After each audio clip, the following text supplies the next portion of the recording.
When you want to get everyone in your group engaged, one of the first activities you might turn to is the go around. And at one level, go arounds are as simple as it gets. You give the group a prompt or ask them a question, and then everyone takes turns sharing their reply. In fact, it's one of the fundamental ways that we interact as humans. It's an ancient idea going back to when we'd sit around a campfire and share our stories. So at one level, really simple. And because it's so simple and so ancient, we actually have a lot of research about what's going on in our brains in go arounds. And that's where it gets a little bit more complicated. It turns out the way that you start and run a go around has a huge impact on your results.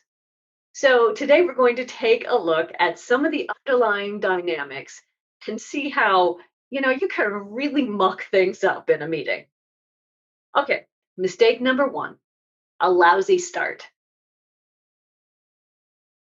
Let's go around the room and introduce ourselves. That's a super common way to start a go around that can create all kinds of problems because whatever the first person says then sets the example for everyone else. Let's say you've just asked everybody to introduce themselves, and what you really wanted was for each person to say their name and where they were from. But Larry started out, and when Larry got talking, he spent 4 minutes telling you not only his name and where he was from, but what his career has been like to date, and how many children he has, and what they're doing now, and where he likes to go fishing. And as Larry is talking and telling this long story, everyone else in the room is thinking, oh my gosh, I need to have my story ready too, because I need to fill 4 minutes with my introduction. And that's exactly what they do. And there goes your meeting. So, tip number one, whenever you begin a go around, make sure you give very clear instructions about what you want the answers to look like, not only what they should contain, but how long they should be. The easiest way to do this as a meeting leader is often just to go first yourself. Of course, that brings us to mistake number two, starting with the boss.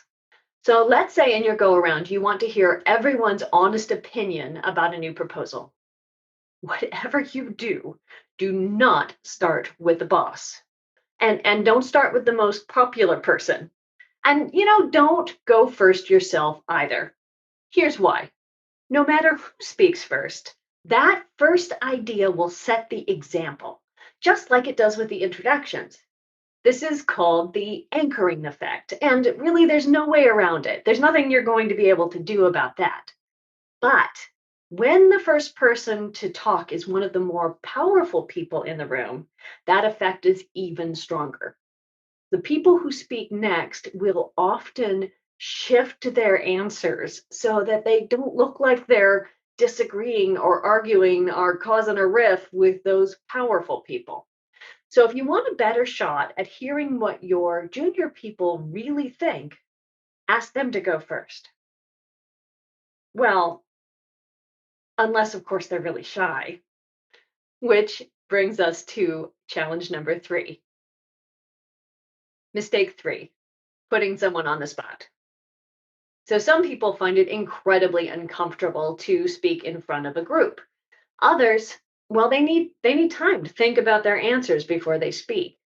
So with these people, the worst thing you could do is to ask the group a question and then in front of everybody, have them go first. You know, they haven't had time to think of their answers. They don't have any examples to follow, so they don't know what a safe answer looks like. Frankly, they really didn't want to be there today anyway, and now you are their number one enemy. So, whatever you do, don't start with the most powerful people, and also don't start with the people who are shy, introverted, or overly cautious either. So, what does that mean in practice? Well, if you don't know the group very well, something you can try is to ask for volunteers. And then As people volunteer, select someone who hasn't spoken too much already.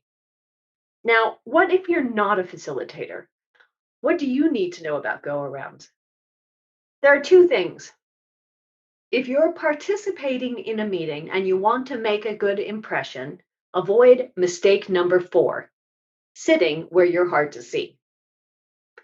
If you want to impress someone, you want to sit directly across from them. Through a funny quirk of the brain, we all tend to think that whatever we're looking at is probably important. It's a fallacy known as what's focal is causal, and it's one that you can use to your advantage. As the team goes around sharing their ideas, when it comes your turn, the person you want to impress will be looking directly at you.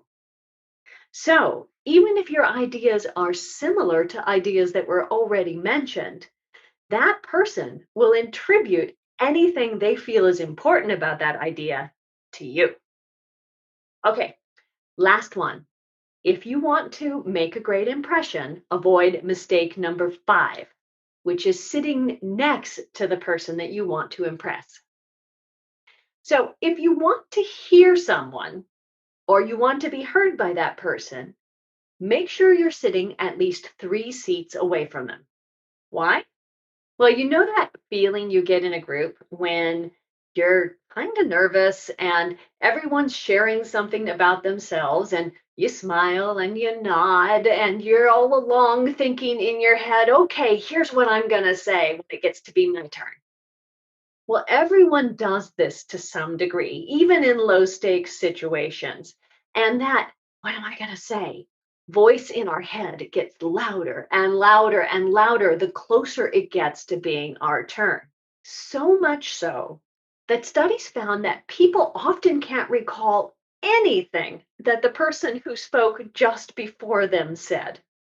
And in fact, they often can't remember what the person who spoke just after them said either, because their brains are still doing the, whew, okay, I hope I did that right. Did I do good? I think I did good. Hey, oh, wait, what is she saying? So never sit next to someone that you want to impress unless you are absolutely certain you'll get some time to talk to them one on one. Okay. And with that, you have 5 tips to help you master the go around in your meetings.